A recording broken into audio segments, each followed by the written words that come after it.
j'ai travaillé dans le cadre de mon stage dans l'un des 16 centres mis en place par le CGIAR pour améliorer l'agriculture dans le monde. Donc, moi, je travaillais dans l'Icarda à Alep, en Syrie, en 2000, sur l'amélioration d'une espèce de blé.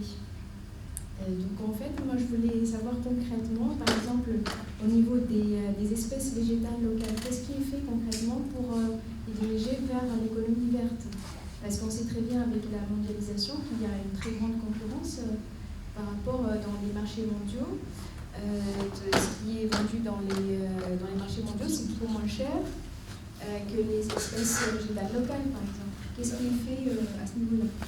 En fait, pour répondre à votre question, je vais essayer de vous donner une réponse un peu plus large. Parce que moi, j'ai aussi un cursus de biologiste. Voilà, donc c'est un sujet qui est important. Pour répondre à votre sujet, déjà dans un premier temps, il faut, on peut penser à la labellisation par exemple. Il faut valoriser les variétés locales. Par exemple, en termes d'enrichissement du sol, on peut penser à utiliser aussi des engrais verts.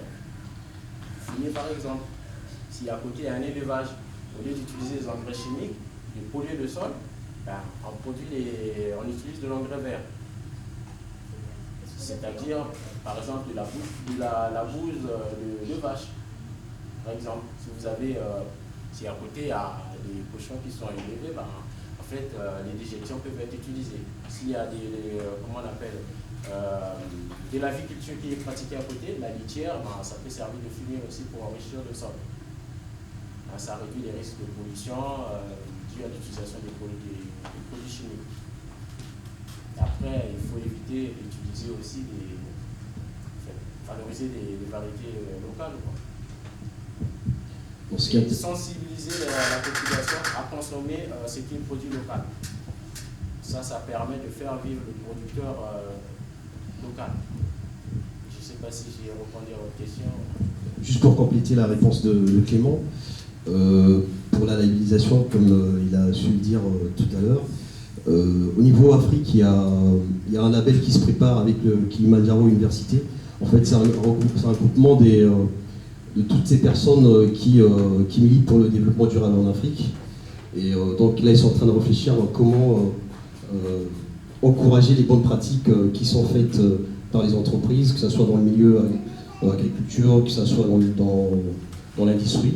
C'est pour effectivement les encourager, donc les certifier finalement. Donc ça, c'est une bonne démarche.